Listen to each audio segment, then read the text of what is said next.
Muy buenas tardes, bienvenidos a este segunda parte o segunda etapa, segunda sección del cuarto día de este Legal AI Week, en donde estamos charlando y comentando Legal Text, EdText, la aplicación práctica para la vida del abogado de la inteligencia artificial.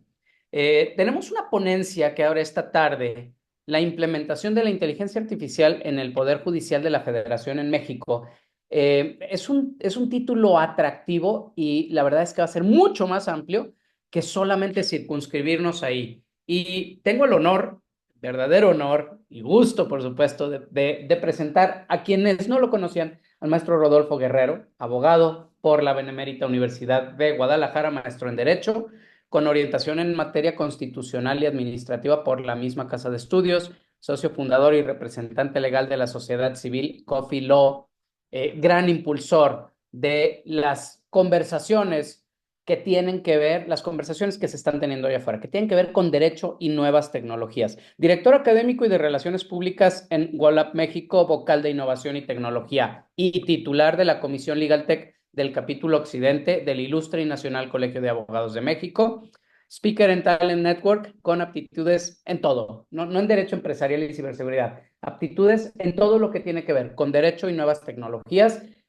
Amigo, es un verdadero honor que estés aquí, que hayas aceptado esta invitación, sobre todo de cara a este congreso hermano mayor que tú mismo organizaste precisamente la semana pasada, que dio de algún modo la fundación, los fundamentos y este abrir conversación sobre inteligencia artificial y derecho en un gran congreso. Bienvenido. Por favor, cámara y micrófono son tuyos y me gustaría abrir con eso. ¿Cómo y dónde puede el auditorio ir a beber de las fuentes también de aquel congreso y después que tú mismo nos introduzcas en este tema? Gracias, apreciado Roberto. La verdad es que es un enorme gusto para mí estar siendo parte de estos trabajos tan importantes del Legal AI Week, que bien organiza el LOGIC con toda ese ADN que los caracteriza. Por supuesto, agradezco también a Aldo Ricardo Rodríguez, le mando un gran abrazo a la distancia. Y bien, sin mayor dilación, decir que estos trabajos pues vienen muy en armonía con lo que hemos desarrollado recién en el Seminario Internacional de Hechos Digitales en México. Más adelante, si quieres, hablamos de eso y les hacemos la invitación, es abierto. Y a una obra en la cual basa mi ponencia el día de hoy con ustedes. Pues bien, comenzamos con la reflexión en pantalla. Digo de forma puntual, aquella capacidad, señalamos de forma puntual lo siguiente, aquella capacidad de identificación de principios subyacentes, conexiones lógicas e interpretación que defienda los intereses como parte de la metodología del juez Hércules representa una realidad desafiante y paradójica en el contexto de las tecnologías disruptivas, específicamente de la inteligencia artificial. Tal vez algunos ya anticiparon que esto lleva en su espíritu aquellos planteamientos enfáticos, osados en su momento, al decir de muchos, del jurista Ronald Working, justamente en el posicionamiento del juez Hércules. Y justamente la visión de Working sobre Hércules está integrada por aspectos clave como la integridad, la coherencia que prevalezcan en principios sustantivos de justicia, debido proceso y equidad, además de la omnisciencia y de la búsqueda de la respuesta correcta, la cual se aparte de normas injustas con la finalidad de establecer justicia y los derechos. Esto es bien importante y más en un contexto en donde decimos existen herramientas de alto poder. A propósito de los comentarios que aluden a la inteligencia artificial generativa. Sí, claro, pero también apela a la profesionalización, capacitación y concientización que todo juzgador debe tener. Pues bien, en ese escenario de las tecnologías disruptivas, la aplicación de la inteligencia artificial, este concepto del juez Hércules, claro que nos viene a hacer reflexionar de cosas importantes, principios, directrices, posicionamientos concretos. En la presentación de estos trabajos, bien, justamente los principios de responsabilidad y justicia distributiva para que garanticen que la IA no profundice desigualdades actuales, sino que venga a acotar la desigualdad, la brecha digital sobre todo, y que haga mucho más realmente materializable ese ideal que persigue la justicia, es decir, que sea pronta y expedita. Pues bien, justamente como se veía en la pantalla, iniciando formalmente con la conversación, la presentación clara es que el Poder Judicial de nuestro país haga un especial énfasis al uso de la inteligencia artificial. No significa que no lo ha hecho todavía, lo ha realizado. Recordemos el caso de Julia, por ejemplo, en la administración del, para algunos, impresentable el día de hoy, Arturo Saldívar. Bueno, pero se desarrolló en su momento la herramienta Julia, muy importante, y eso sí basado en inteligencia artificial. Ahora, más específicamente, la administración de la actual ministra presidenta Norma Piña, tenemos el caso de lo que ha generado específicamente la ponencia de la ministra Ana Margarita Ríos Farjat, que es Sor Juana. Pues bien, se plantea en esta presentación y en esta temática específicamente la creación de este tipo de plataformas, de sistemas digitales que permitan precisamente ese fácil acceso a la información y a la gestión eficiente de los casos, haciendo evidentemente una clara alusión a la jurimetría. Además de implementar, evidentemente, todas estas herramientas que comprenden el análisis de datos, decisiones automatizadas, que viene a propósito de este término que recién he mencionado, que es la jurimetría. Pues bien, vamos iniciando formalmente estos trabajos tras hacer el preámbulo y la presentación correspondientes. Pues bien, aquí vamos a invocar a otro gran referente, específicamente a John Rawls, filósofo norteamericano, que nos invita a reflexionar sobre la justicia, que tiene precisamente un papel crucial en el desarrollo de una sociedad democrática, próspera, que vaya en armonía con algunos de los principios que ya hemos aludido a propósito de Working, pero específicamente con la teoría de la justicia, en donde se enfatice esos fundamentos que radican en aplicar valores esenciales, que malamente se han desentendido muchas personas en reconocer cuando estos en su mayoría son universales y son parte del deber ser que todo ciudadano posee, como la libertad individual, como las ideas racionales que promueven el bienestar personal, a los cuales cada uno de nosotros tenemos derecho. La base de estos valores se encuentra en una postura original de igualdad, que establezca la relación fundamental entre todos los integrantes de una sociedad y que hoy se utiliza falazmente bajo denominaciones muy puntuales, ¿no? Pueblo, mexicano, etcétera, pero tenemos que ir a la causa raíz de los temas, derechos humanos, derechos fundamentales, la racionalidad propia del derecho y evidentemente esa relación, esa importante convergencia que tiene con las demás ciencias sociales y las humanidades. Pero ustedes se preguntarán, maestro Rodolfo, pero en estos planteamientos, ¿cómo incorporamos e integramos ya a la IA? Y no solamente a la IA, en términos, en cómo inicia en el siglo pasado, con los posicionamientos puntuales en la Universidad de Dartmouth, por Marvin Minsky, John McCarthy o Clay Shannon, sino específicamente, como viene a decir enfáticamente Gartner en sus 10 principales tendencias tecnológicas estratégicas en este año 2024 de IA generativa democratizada, que entiende la capacidad de crear nuevo contenido neto, imágenes, voz, texto y otros, y su disponibilidad generalizada que democraticen el acceso precisamente a información, de habilidades y que a la postre convierta todas estas tendencias de las más disruptivas de la época en categorías puntuales. Por ejemplo, los usuarios que tengan acceso constante a conocimiento de habilidades técnicas que antes no estaban a disposición, lo que anuncia evidentemente una nueva era en cuanto a productividad. Segunda categoría, tecnología. La confluencia de la nube, el código abierto, el open source, que también viene a democratizar la IA generativa del futuro presente, más allá de la esfera de las grandes empresas tecnológicas. Y evidentemente una tercera categoría, la gobernanza.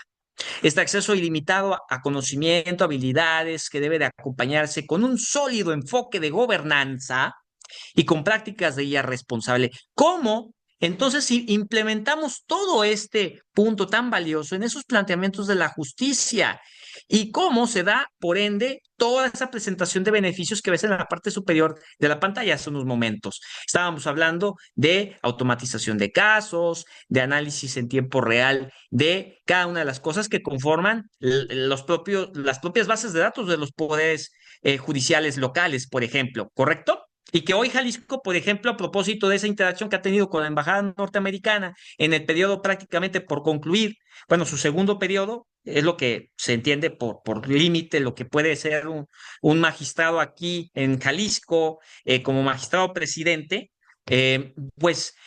básicamente es el cierre de lo que está haciendo Jalisco a propósito de su justicia digital o el planteamiento que hizo el magistrado presidente Daniel Espinosa Licón. Pues bien, aquí tenemos concretamente a partir de lo ya dicho, específicamente con lo pronunciado en IA generativa democratizada, a propósito de la visión. Entonces, de aquellos elementos y principios rectores, concretamente para la aplicación en el Poder Judicial.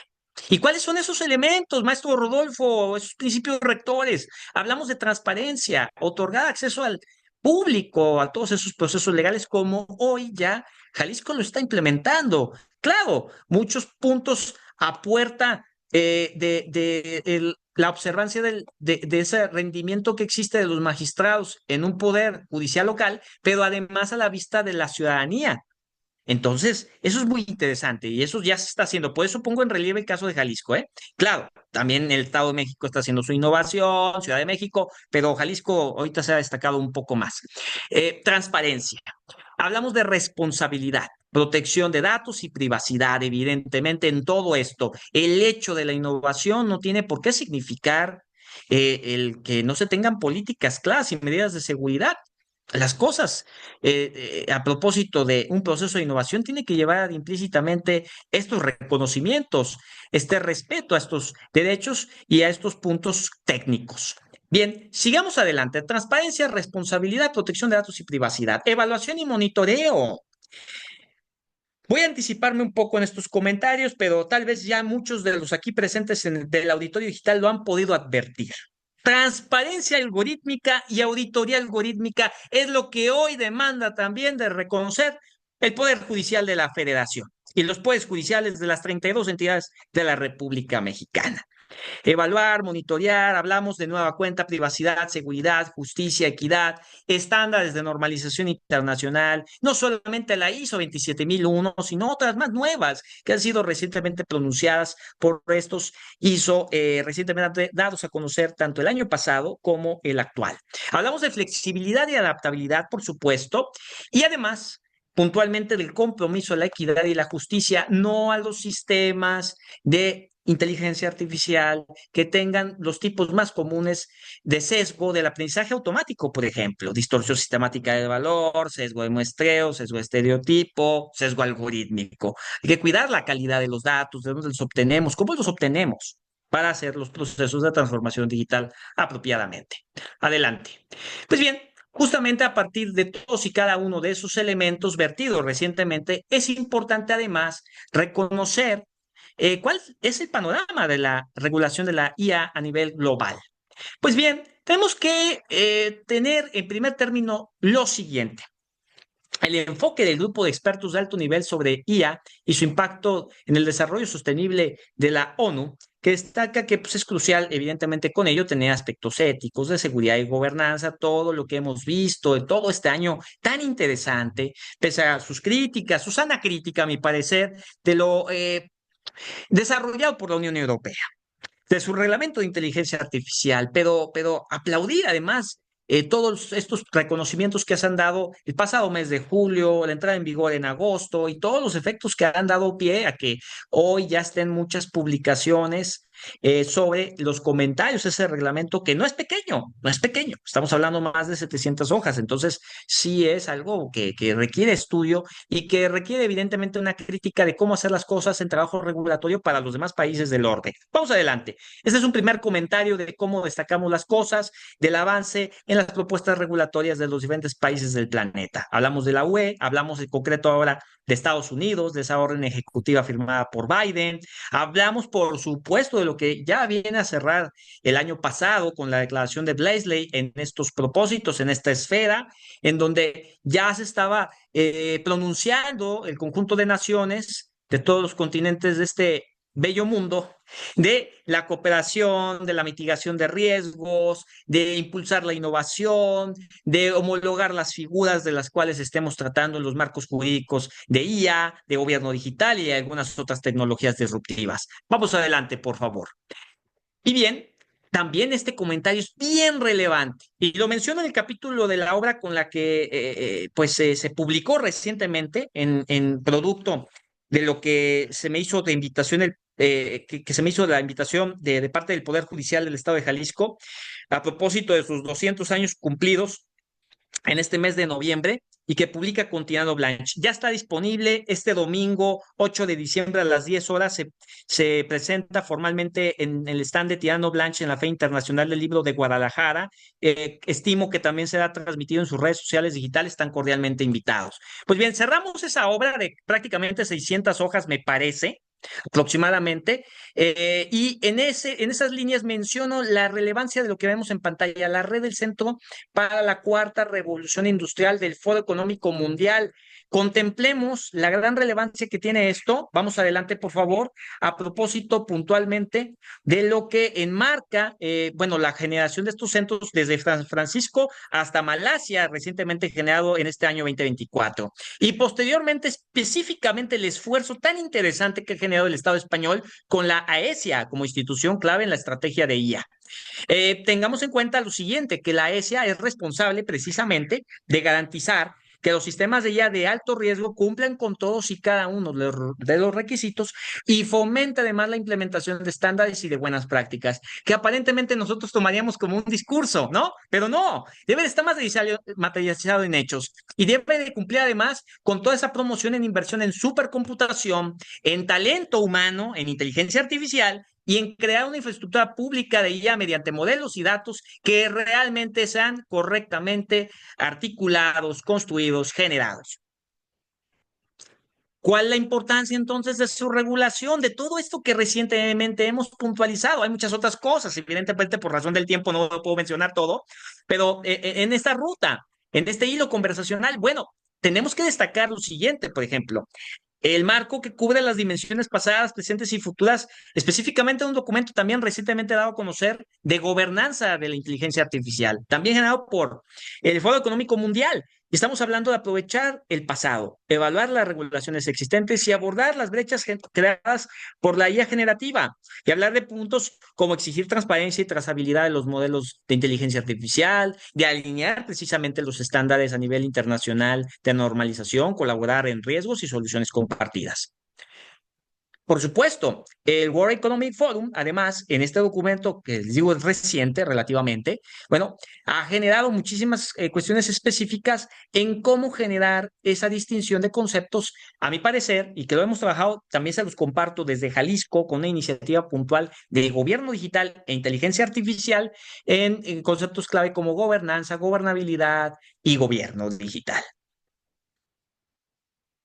Bien, vamos adelante y justamente además puntualizamos, esto es muy importante también, el marco que cubre dimensiones entonces pasadas, presentes y futuras de la gobernanza de IA, construir el presente a través de colaboración entre sociedad, involucrando a los gobiernos, a las industrias, a la sociedad civil, a la academia. ¿Qué es lo que se hizo? Les comparto particularmente y rápidamente la construcción de esta ley, invitando a la Asociación de Internet MX, de Canietti, del exdirector de la OCDE para Latinoamérica o Sudamérica, si lo queremos ver puntualmente en esa terminología, Roberto Martínez, académicos de la UNAM, Universidad de Guadalajara, Universidad Panamericana, etcétera, etcétera, etcétera. Y eso a propósito del segundo punto en pantalla.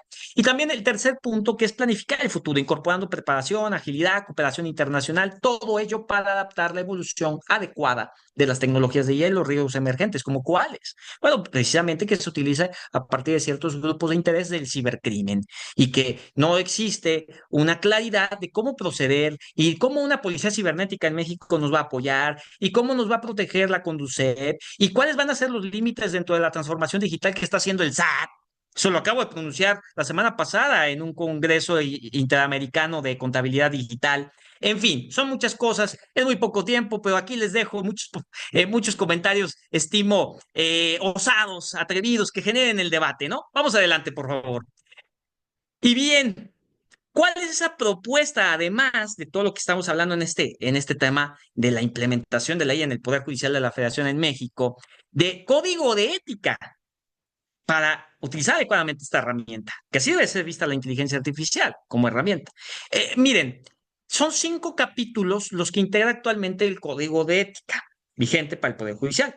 Estamos hablando de independencia en el primer capítulo, de imparcialidad en el segundo, en el tercero objetividad, en el cuarto profesionalismo y en el quinto excelencia. Claro, pero ¿de qué manera ajustamos todo esto a la realidad de inteligencia artificial? Bueno, podemos tomar en primer término aquellos principios que ves en pantalla y que, bueno, se inspiran y toman en cuenta en buena medida esas recomendaciones hechas por la UNESCO en el año 2021, ¿correcto? Hablamos de proporcionalidad, de inocuidad, seguridad y protección, equidad y no discriminación, sostenibilidad.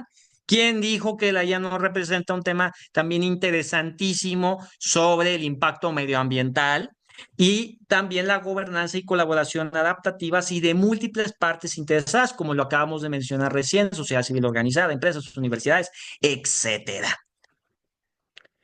Hablamos de sensibilizar y de una educación que apele justamente a la máxima del decálogo del abogado de Eduardo Couture, y que haga remembranza de desaprender, aprender y reaprender sobre todo este tipo de cuestiones que hoy nos obliga a esta era tecnológica. Hablamos del derecho a la intimidad y protección de datos personales y esto quiero recalcarlo muy puntualmente, enfáticamente. Supervisión y decisión humana. Sí, sí, sí, muchas herramientas importantes al alcance de alguien que imparte justicia. Pero ¿quién tiene la última palabra? El juez, el magistrado, el ministro. Nada de que la IA resolvió. Pues imagínense, ese tipo de cuestiones no deben de ser en el justo apego de la ética profesional, de la ética judicial. Y para esto necesitamos la auditoría de algoritmos también para garantizar que todo marche, si me permiten la expresión coloquial, viento en popa. Y justamente apreciaremos algunos puntos finos en pantalla a propósito de lo que ha enmarcado hace tiempo la Asociación Estadounidense de la Computación. 7 directrices para garantizar la transparencia en los algoritmos, su justo orden y desempeño. Hablamos de concienciación, de impugnación y compensación, responsabilidad, transparencia, de la recurrencia, ven, de la importancia de estos temas, procedencia de los datos, auditabilidad, validación y prueba. Por supuesto, en este marco tenemos que comprender el valor de nosotros, querido auditorio digital, el valor de nosotros, de los temas y de las cosas. Empecemos con el valor de nosotros, nuestra identidad digital. Lo he planteado en múltiples foros en las últimas semanas. Lo planteamos en el Seminario Internacional de Hechos Digitales en México de manera virtual. Lo planteé recientemente en el Poder Judicial de Nayarit. Estábamos comprendiendo, no, la base primigenia por la cual parte la gran eficiencia de las tecnologías, supuestamente, permítame poner eficiencia entre comillas, los datos.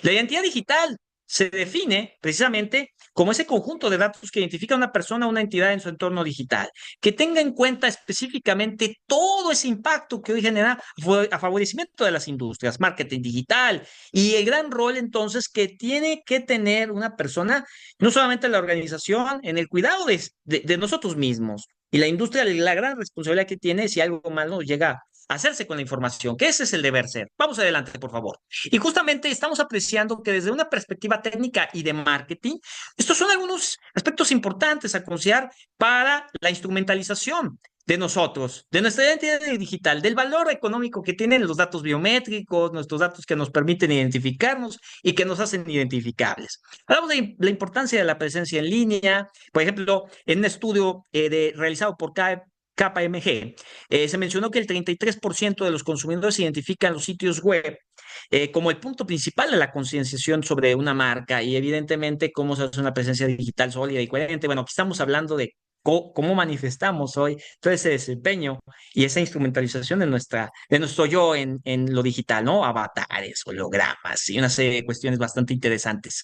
Creaciones de contenido, negocios digitales puntualmente, estrategia de imagen consistente, contenido audiovisual, autenticidad y consistencia. Siempre me gusta mencionar la parte del mercado, porque muchos estamos concentrados en eso, pero aquí es una sana crítica de lo que también es generar una postura en la que no solamente pensemos y seamos parte del canibalismo o capitalismo salvaje, el canibalismo, si me permiten, corporativo, ¿no? Sino sobre el tema pro derechos humanos. Bien, vamos adelante, por favor, y vamos a apreciar justamente el derecho a la identidad en el entorno digital, enmarcado como un derecho digital, o si también lo quieren relacionar como un derecho de cuarta generación, en lo que define la Carta de Derechos Digitales Española del año 2021. Ese derecho que exige a cualquiera de nosotros considerar el nombre y los demás elementos que configuran, de acuerdo a un ordenamiento jurídico nacional, europeo, internacional, pues a nosotros en la convergencia, en la interacción que tengamos con diferentes elementos y espacios concretos en el propio ciberespacio, Internet, espacios virtuales concretamente.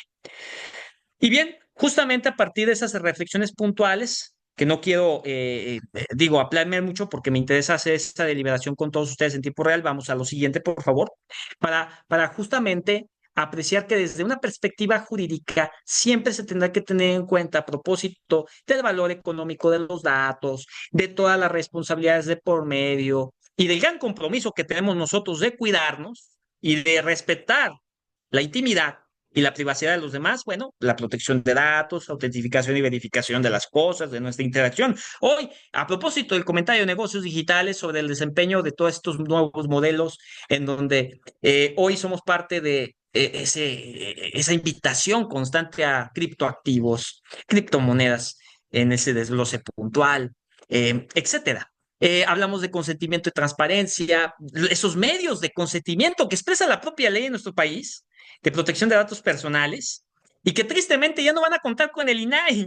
Discúlpeme, tengo que mencionar que duele mucho que no esté el INAI, no sabemos qué va a pasar hacia adelante. Hoy es una total incertidumbre y deseamos que suceda todo lo mejor y evidentemente aquí la invitación es a nosotros involucrarnos y no ser solamente meros espectadores. Además, a propósito de cuidar nuestra identidad digital, si vamos a ser nada más espectadores y no protagonistas, pues ¿cómo vamos a generar realmente una sociedad del conocimiento? Y no solamente ser una sociedad de la información, ¿correcto? Y finalmente el derecho al olvido.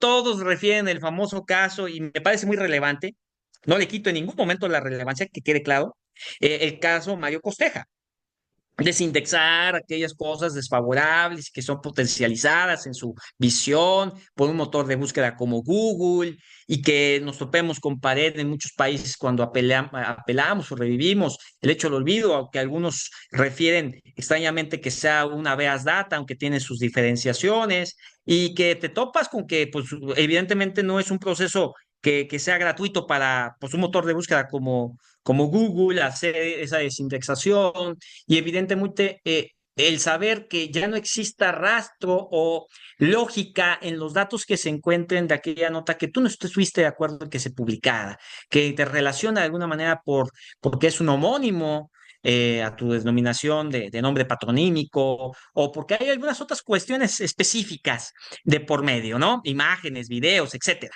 Pues bien, todo esto, lo que he planteado el día de hoy con ustedes, y lo he dejado en claro en conversaciones recientes, nos lleva a retos y desafíos puntuales en múltiples auditorios.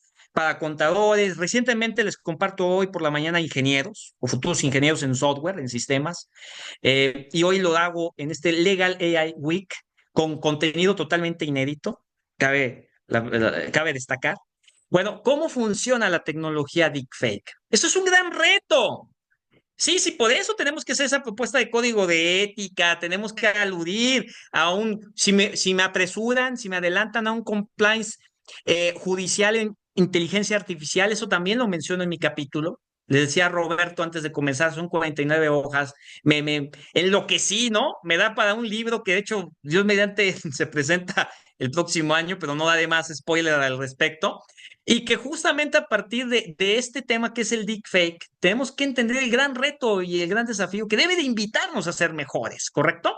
Ese proceso que implica alimentar una imagen, un video de origen en una red neuronal que analiza y aprende características faciales, de movimiento, de voz, de tono de la persona. Es un gran desafío. Muchos están idealizando las bondades, que no le quito lo bueno en ningún momento, de hacer videoconferencia para un tema corporativo de sociedades mercantiles, pero en ningún momento se está anticipando de estos fenómenos como el deepfake o el ultrafalso. ¿Cuáles son los pasos a seguir para hacer un deepfake? Pero ojo, quiero poner en constancia esto para que queden claro que debe de utilizarse todo esto para fines positivos. De hecho, este año quiero ponerlo en relieve porque es importante, pequeño disclaimer, todo esto tiene que utilizarse positivamente y lo he desarrollado este 2024 con profesores de diferentes universidades como mi alma mater, la Universidad de Guadalajara, diciéndole a un profesor, utiliza esto para que tengas tu avatar, que tengas a tu metahumano, que es una extensión de ti al final de cuentas y que pueda, por tanto, impartir una clase síncrona en una plataforma digital y que con ello, nada más permítame completar esta idea, y que con ello entonces se ayude a esas nuevas formas de aprendizaje y que ese maestro que a lo mejor hoy está en un sistema netamente tradicionalista, que se enferma, ya no se dio la clase, ya no debe de existir ese tipo de cuestiones, debe de ayudarse el profesor, debe ayudarse el profesor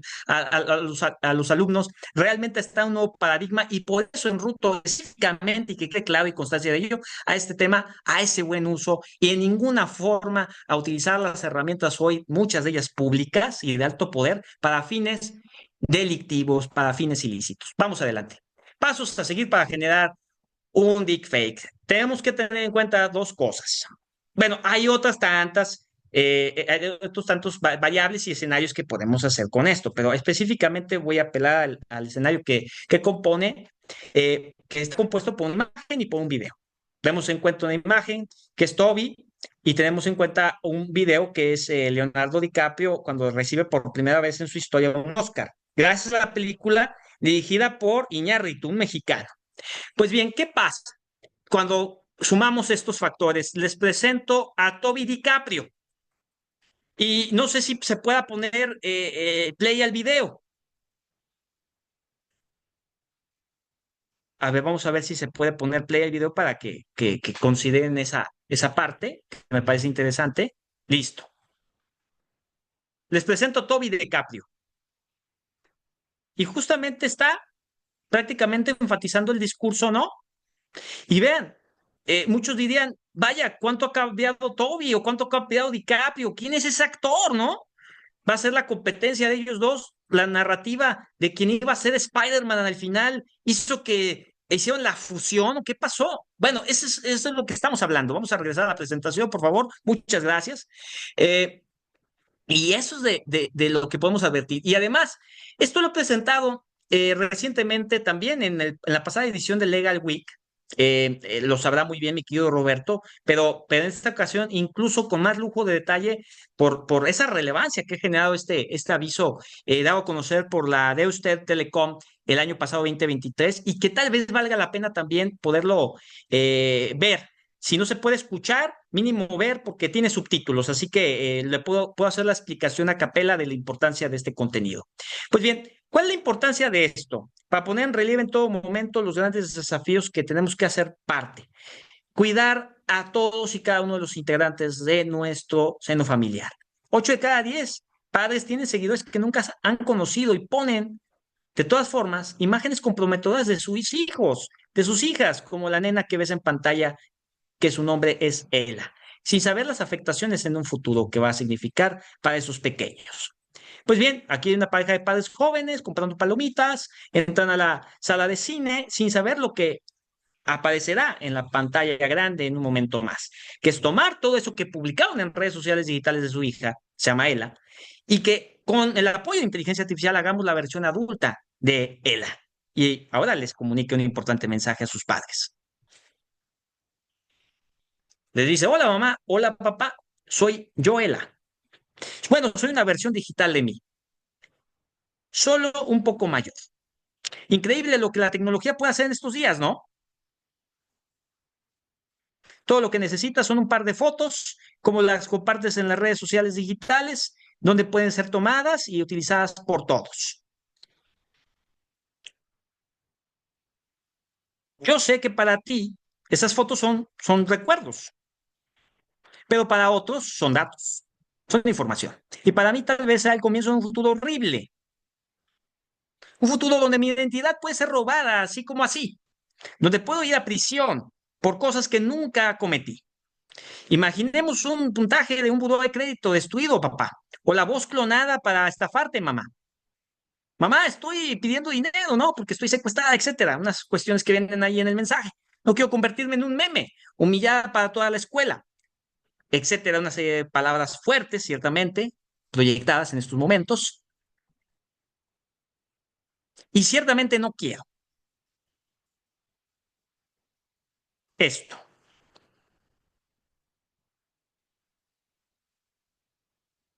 Lo que compartes en línea es como una huella digital. De hecho, lo es, que me seguirá el resto de mi vida. Te digo esto porque sé que me amas y nunca harías algo para dañarme. Así que, por favor, mamá, por favor, papá, protege mi privacidad virtual. Mi privacidad digital podría añadir además. Los datos de nuestros hijos necesitan una protección especial. De todos, pero específicamente de los menores de edad. La seguridad en línea para todos comienza con nosotros. Pues bueno, mensaje importante de Telecom, generado y compartido en el año 2023. Yo con todo esto remarco en estos tres puntos fundamentales a propósito de este gran desafío que enmarca a los deepfakes, que en sobremanera la tecnología tendrá que ser un jefe porque sería peligroso y sería ya prácticamente el inicio de aquello que tanto le tienen miedo y han generado debates de terror, de que vamos a ir hacia la época de Terminator y de Skynet y una serie de cosas que para nada debemos de llegar, que como dice Strange, herramienta, un sirviente útil a sus palabras. Yo agradezco mucho, estimado Roberto, que me estás ayudando gentilmente a poder estar con todos aquí presentes. Comparto mis redes sociales y mis correos institucionales en pantalla y les agradezco mucho la oportunidad. Considero que estos son los temas en los que hoy México se debe ocupar. Veo muy activo el Congreso de San Lázaro. Ojalá que ya pongan en relieve estos temas, porque solamente así vamos a cumplir y vamos a poder ser parte del TMEC próximamente, que ya está cada vez más cercano todo su tema de renegociación. Y además recordemos que la presidenta Claudia Sheinbaum recientemente estuvo en el G20, que tuvo como sede Brasil recientemente, y no se debería deslindar de eso que en buena manera puso en relieve el G20 a propósito del tema de inteligencia artificial. Gracias. Maestro Rodolfo, es un verdadero placer escucharte. Alimentas Food for Thought, nuestra mente. Has puesto de relieve en pantalla una serie de principios que deberían regir, tanto éticos como eventualmente regir y permear la actividad del Poder Judicial de la Federación, de los poderes judiciales de los estados. Eh, Me centré en uno, es decir, me plantean la pregunta, la pusieron, por favor, recuerden, no presionen mi nombre, pongan el para todos para que todos la puedan ver. La pregunta que te plantea el auditorio, maestro, es, hablaste de el elemento humano, siempre debe estar el elemento humano, incluso fuiste muy elocuente, dijiste, jueces, magistrados, ministros, tienen la pluma, tienen la última firma. Escuchábamos hoy en una de las ponencias en la mañana cómo cabría quizá la posibilidad de tener primeras instancias dictadas mediante inteligencia artificial, pero que invariablemente debería por lo menos existir la alzada, el recurso, el amparo, la última instancia por un tribunal humano.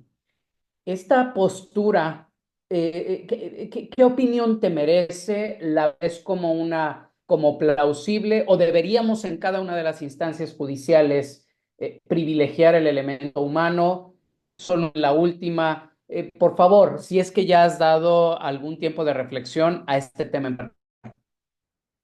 Y te agradezco mucho, estimado Roberto. Mira, al respecto, mencionaré que definitivamente debe de impulsarse lo que tradicionalmente vamos a decir, es el inicio de esta conversación en la transformación digital, el juicio en línea.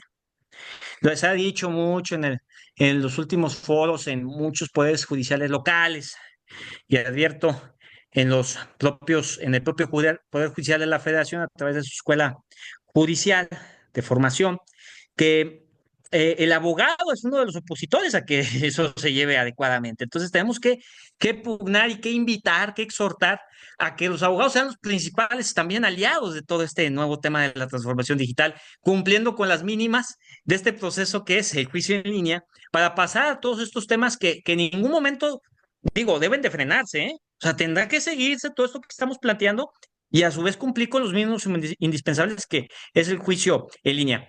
Eh, Porque de esta manera va a llegar a un punto importante de unión en donde ya tengamos esos sistemas expertos, ese cumplimiento de, a mi parecer, tres puntos clave en la conversación, que es capacitación, concientización y profesionalización, que sí nos lleve a tener esas máximas, no solamente de la justicia digital, si me lo permiten, de justicia ya algorítmica. Y que de esa manera, eh, cuando un juez se esté favoreciendo una herramienta de inteligencia artificial, tengamos duda que él tiene la última palabra, que él tiene la toma de decisión final sobre un tema en cualquiera de las materias, civil, mercantil, penal, etcétera, y que no hizo un copy-paste, porque hemos observado y estudiado casos recientemente eh, ocurridos en lo que es Perú, Colombia, incluso por un abogado de una firma, estimo, muy relevante en Estados Unidos el año pasado, en donde hicieron copy-paste, en donde ignoraron que la inteligencia artificial presenta alucinaciones, existen sesgos. Entonces, considero que esa sería la ruta, mi estimado Roberto, en lo general. No quiero partir tanto en lo particular, porque también desencadenaría estar apreciando qué tantas cosas son las que se ponen como pretexto, muchas de las veces, no quiero particularizar ningún caso, pero muchas de las veces se pone como pretexto para no avanzar.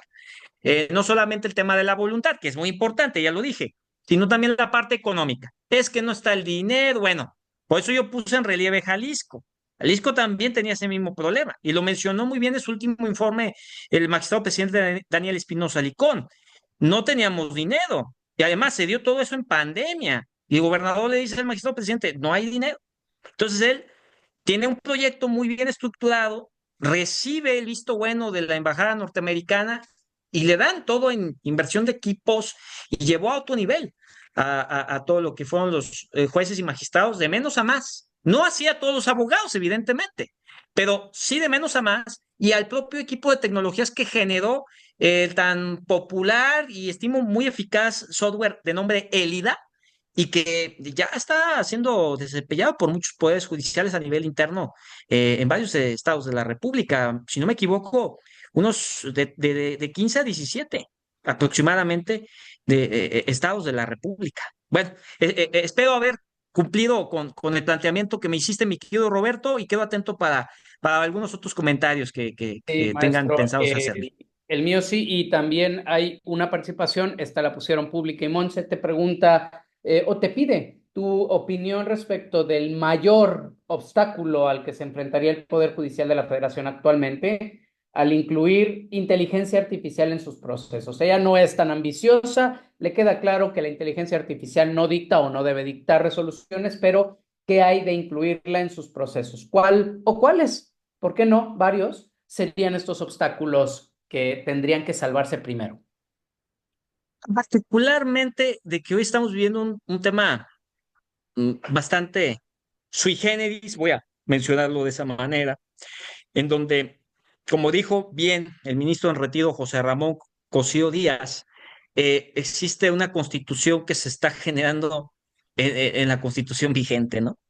Yo siempre hago vamos a decir, la referencia a que es como si no pensándolo, no queriéndolo, pero sí lográndolo de alguna manera, se haya materializado eso que vimos algunos en las salas de cine recientemente con la película La Sustancia, ¿no?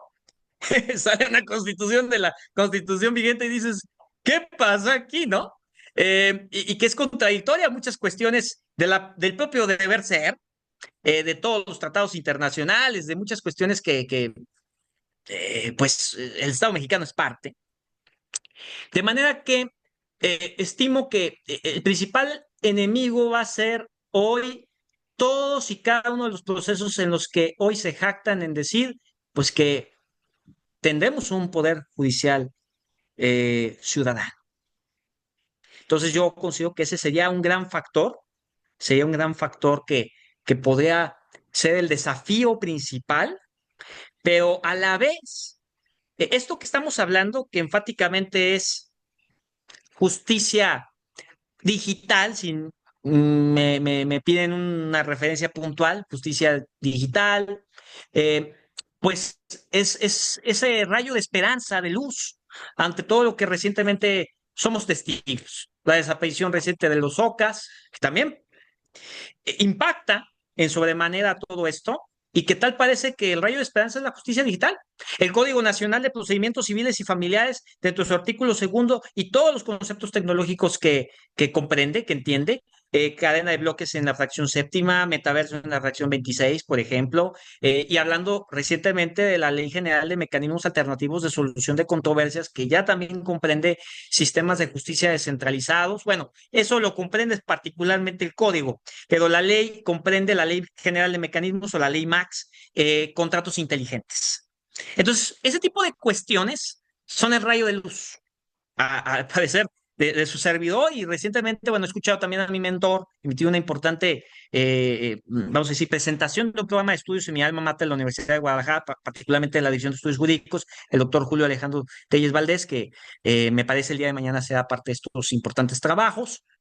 Y quiero además dejar constancia, digo, a propósito de esta oportunidad que tengo para expresarme con ustedes, de dedicarle en buena medida mis planteamientos hoy vertidos a la memoria de mi querido padrino, el doctor Jorge Fernández Ruiz, gran jurista mexicano, referencia del derecho administrativo en toda Iberoamérica, y bueno, también saludos afectuosos, con mucho respeto y cariño a mi querido doctor Julio Alejandro Telles Valdés, padre del derecho informático en México. Bueno, habiendo dicho eso, sí, esos serían los principales desafíos a quien hizo la pregunta, mi estimado Roberto, pero estimo que si todos los tres colegios de la abogacía nacional, la NADE, la Asociación Nacional de Abogados de Empresa, el Ilustre Nacional Colegio de Abogados de México, y por supuesto la Barra Mexicana de Abogados, se unen y motivan a todos los demás colegios locales, estatales, que están en todo el contexto de la República Mexicana, la unión, lograremos algo interesantísimo. Interesantísimo. Las universidades, ya se vio la voluntad de las universidades, de la UNAM, de la UP, del ITESO, de la Ibero. Entonces, considero que esos son los principales alicientes y puntos que hay que poner sobre la mesa para la generación de un plan estratégico de cómo sí, pese a la oscuridad o lo retador, lo desafiante que sea este nuevo escenario que se planteó por parte de nuestros legisladores para nuestro país en los próximos años. Gracias, maestro. Una última petición de tu auditorio es, si puedes, yo te pido repetir el título de la obra de la que formas parte, esta que hemos estado mencionando, por un lado, y por otro lado, ¿te acuerdas que te lo dije antes de entrar a foco? Recomendación de bibliografía del tema. La gran dificultad, auditorio, de la bibliografía es que les van a hablar de la historia, pero difícilmente les van a hablar del momento presente. Por eso me parece muy relevante esta obra, maestro. Por favor, lo que nos puedas compartir y regalar para poder profundizar en bibliografía seria, por supuesto, más allá de los mismos artículos y participaciones que tú tienes. Claro, por supuesto. Bueno, en principio, mi estimado Roberto y auditorio, les comparto el link de donde viene la información de la obra publicada por el Supremo Tribunal Itiano Blanche. Se presenta, como les digo, este domingo. Ya viene el botón para adquirirla. Estimo en su versión digital, también en su versión impresa, pero bueno, esa ya es yendo directamente, me imagino, a las propias librerías o encargándolo. Y también adjunto el evento digital del seminario internacional que tuvo, habían a desarrollarse la semana pasada, ¿verdad? Aquí lo comparto los dos para que ahí lo tengan presente. Y bueno, también voy a compartir directamente si me permiten, la pantalla para que aquí contemplen la parte de, de, de la obra. Aquí es prácticamente la carátula. Aquí está, evidentemente, la coordinación que hizo el magistrado presidente Daniel Espinosa Licón, el director de la Escuela Judicial Jesús Ignacio Escobedo Correa. Y bien, mi participación en la que cierra esta obra, digo, a lo mejor les pareció muy bien porque no le quitaron ni una coma, ¿eh? A lo que les compartí, dije, bueno, pues hice bien mi deliberación, ¿no? Con Maestro, café qué y le van a galletas. quitar? ¿Qué te van a editar ellos si tú les enseñas? Me da gusto que no le hayan metido mano. Te Maestro, agradezco mucho. es un verdadero, de nuevo, placer escucharte. El auditorio coincidirá conmigo. Hay ponentes donde el placer no está presente, el honor siempre. Contigo se dan ambas conjuntadas. Es un placer escucharte y haberte tenido aquí con nosotros, maestro Rodolfo Guerrero. Y por supuesto, sabes que el Oye que es tu casa. Esperamos verte pronto con actualizaciones. Esto amerita que nos veamos cada cierto tiempo. Nuevamente, maestro, muchísimas gracias por esta gran sesión. Gracias a todos. Logic, celebro mucho que siga con estos trabajos tan encomiables, tan importantes y siempre a sus órdenes y en sus filas para seguir haciendo ese equipo que solamente así es como generamos la diferencia, no solamente a nivel nacional, sino también a nivel internacional. Gracias. Gracias, gracias, maestro Rodolfo. Nos vamos a la siguiente.